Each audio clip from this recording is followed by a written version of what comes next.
This is the Rat, and this is my third battle report, a 2 vs 2 victory that is a true testament to the power of teamwork. I hand drew my own flag and symbols, and chose my own army colors, for the Rat Brigade. My ally is another Imperial Guard player who I've never met before this battle. His team's a darker shade of brown, and he uses the Necron flag. Pfft, lame. Oh, what's that? You don't got a custom finish? Pshaw. This also happens to be a thematic battle. The Empire of Man against an alliance of two alien races, the arrogant Eldar and the goody two-shoes Tau. Before the battle began, some bilingual speaking bastard said without ever having played me that I was noobioso, which is clearly the Eldar language for noob. As per my usual strategy with the Imperial Guard, I begin carefully placing turrets at the entry to the breach. There weren't any slouches during this match, and the two alien players begin by rushing one of the Imperial Guard players, trying to take advantage of their weaker infantry. Appropriately, this Eldar player is arrogant, and he even gives advice to the player he's attacking so they know how to play better. I attempt to draw their fire a little and maybe get them to follow me back towards my turrets, but they succeed just enough to destroy one of the listening posts and hurt the economy of my ally just a little. I take time to add commissars to my units and make them stronger, as well as inch forward towards the breach by building another turret closer to the entrance. As Imperial Guard players, we basically just need to figure out how to survive long enough until we get our strongest technology. I quickly move along to the second technology tier, and I solidify the base's defenses by building a fourth turret in the middle of the breach. Once it's built, the aliens no longer have the ability to rush us and take us out during the early stages of the game. The battle is almost essentially won right here. If you can't take the Imperial Guard out during the first two technology tiers, you are going to have a way slimmer chance of taking them out during the last tier. Our defenses mostly consist of turrets, which can be repaired by the builder units, while we both move along as quickly as we can to the final technology tier and build up our economies. There really is only a narrow window for them to overwhelm us now, if they catch us right before we start getting our strongest units with their own troops. Not too long later, the aliens make another attempt to hamstring our war engine. A troublesome squad that specializes in destroying buildings jumps into my base. Meanwhile, the Tau player begins to employ broadside battlesuits right at the center of the breach. My Imperial Guard squad is allowed to fire from inside the bunker, however, and wears down the attacking unit. In the meantime, my faithful ally has built basilisk artillery, far before I have. This eventually causes them to cut and run, but not before they destroy a few buildings. What is your wish? We don't have a sufficient military to storm or attack their bases, but we now have technology and troops that counteract their own attackers. Although the broadsides are very powerful, they are too slow to get any closer without getting killed, and the basilisks eventually drive them out. I strengthen my base and I'm soon within reach of Tier 3. My ally's unit of choice is definitely basilisks. Though they far outdistance any other ranged unit in the game, they don't really cause too much damage. However, not paying attention to them is deadly as well, and it forces enemies to respawn while you're busy doing something else, because you don't have to spend too much time commanding the basilisks. The moment of truth finally arrives as we reach level 3. The Eldar player has an Avatar of Cain and 2 fire prisms, and they launch an assault on our base. Full power. None of our units are nearly as strong as fire prisms or the Avatar of Cain. However, my faithful ally uses sentinels to counteract his fire prism vehicles, while the Avatar of Cain faces a vast sprawl of ranged units, which is enough to wear him down.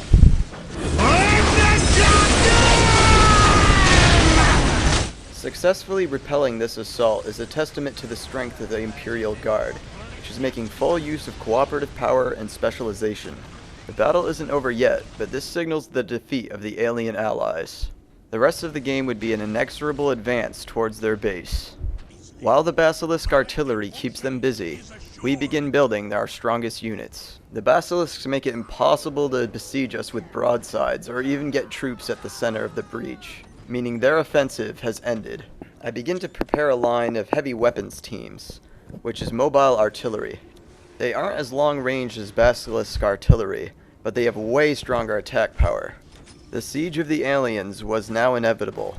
One of the problems with playing as the Imperial Guard is the long time it takes to get everything in position. Over half the game consists of waiting behind our buildings and artillery positions and building the strongest units, which would be the Lehman Russ tanks and the Bladebanes. Imperial Guard players need to have the patience to crawl towards the enemy if they have to. The aliens attempt another ferocious storming of our base. But by now, although their attack force is stronger, our defenses are completely insurmountable.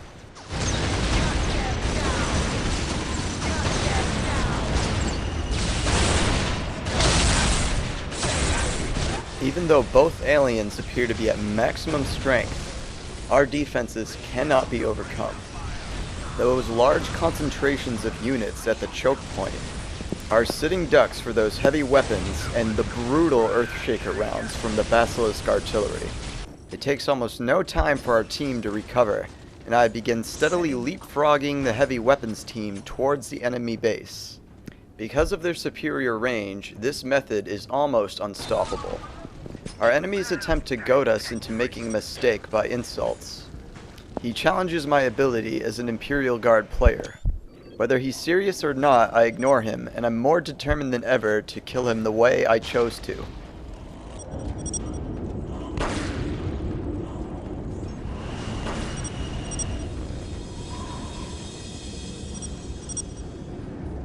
The dangerous advance towards their base continues, and usually the Imperial Guard Badeblane backed by all their artillery would be enough to overcome most opponents. But our proud enemies furiously refused to admit their demise. Although we were now gaining ground, they stalled multiple advances by sheer brute force and willpower. It was no longer possible to take our base this way, but they were able to use their forces to stop one advance after another. The aliens, especially the Eldar player, begin making desperate raids against our bases by jumping in some of their infantry, in this case the warp spiders. However, at this stage, our bases are basically immune to such attacks. My faithful ally, without me even having to ask, sends troops directly to my base to assist me, and secures my defenses for me, while my troops are occupied elsewhere, besieging the two aliens. Although anybody who's anybody knows when the Imperial Guard are on this level of offensive, it's nigh impossible to stop them. However, I realize I'm getting nowhere fast. The aliens appear to be trying to make me take as long as possible, so I'll randomly drop my internet connection or something. Dismayed that I would never get to use the proud Bayblanes to storm the aliens, I make a boring but shrewd decision. I now commit a great deal of energy building a command center right at the bottleneck at the breach. It is now impossible for our mighty vehicles to get through the breach, but that wasn't the point. The point was to make a barrier that could not be overcome for my heavy weapons teams, who kept getting killed before they got into range. This decision is frightfully plain, but ironclad in its will to succeed, much like the Imperial Guard themselves. With an impregnable fortress right at the center of the breach, it begins to act as a causeway for the rest of our troops. Notice one of those listening posts was now within our range of our men and got destroyed, and it was never retaken by the aliens. Since the builder units could now be replaced on site at the breach, I begin building buildings right in the faces of the alien forces. These buildings are cheap and easy to build, and although the aliens destroyed many attempts, they were never able to overcome the barrier, and I simply began construction again immediately after they retreated. While my heavy weapons inch closer and closer into position, the Eldar make a furious raid on our base. However, at this stage, our faithful ally has our bases totally under control, and with our combined skill, this massive strike force was no sweat. The causeway acts as an artery so that elite infantry can fight at the entry of the barrier, while the heavy weapons team starts slaughtering enemies right at their doorstep. The best they can do is stall this advance, because although they can defeat the men and buildings in front of the barrier, the vehicles and artillery behind the barrier is making sponge out of them. We had been gaining new footholds the entire game, yet they still refuse to surrender, even though they continue to lose turf. The aliens, led by the Eldar, make their final and most successful and destructive raid against our base. They use their teleportation and jumping technology to maximum effect. We would have been able to drive them out a lot more easily, but with one player busy focusing on attack and the other on defense, there was a traffic jam, due to the sheer size of our units. During the Tau and Eldar raids, they cut swaths of destruction across our bases, but most of the defense is handled by the faithful ally, the player to the north. Apparently out of force of habit, my ally refortifies our bases and continues pressure on the aliens. Our enemies left themselves vulnerable by draining their entire military on an attack, so I begin the pressure once again at the causeway. As I move closer, the aliens make a blessed mistake and jump yet another strike force, but this time right into the teeth of my ally's fortification, and he sends them packing.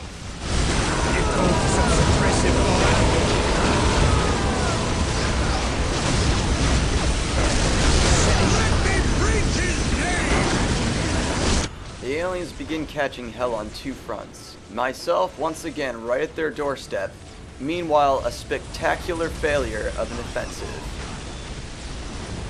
Their defeat was sealed long ago, but it's lovely to see visual signals of their demise. The structures that make vehicles are right at the enemy's gate like a battering ram. Every step closer those heavy weapons get to the enemy base, it's a giant leap for victory. The thrice-cursed Eldar player refuses to acknowledge our triumph and makes one last desperate attempt against my ally's base. My heavy weapons teams were now in range of the Tau player's actual building, meaning that despite existing, he was already dead. Meanwhile, although my ally is being overwhelmed by the Eldar, there is no chance of him actually dying due to the vast sizes of our bases. I wanted him gone, of course, but much to my irritants, it took way longer than it needed to due to a simple traffic jam at the center of the breach. Although his raid was destructive, it was completely pointless, for we could afford to lose positions and rebuild them, while the Eldar player could afford to lose none. As I begin taking his first strategic position right under his nose, the aliens finally lose hope and surrender.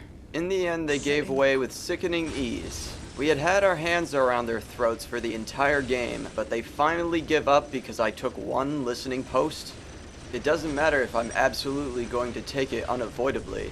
It only matters when I do take it, apparently.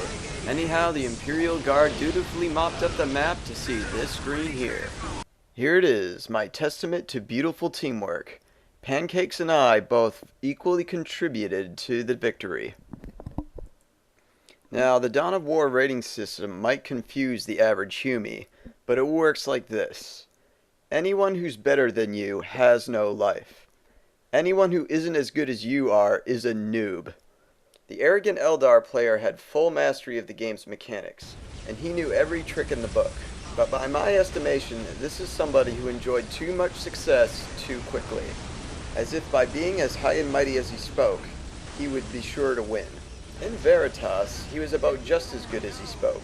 But there are savants who are so good at Dawn of War that they can make me look like a squig. This player wasn't nearly as good as those. Up against slightly stronger skills and better luck, puffing yourself up with arrogance was no match. And that is why this map now belongs to the Orcs! It now belongs to the Orcs!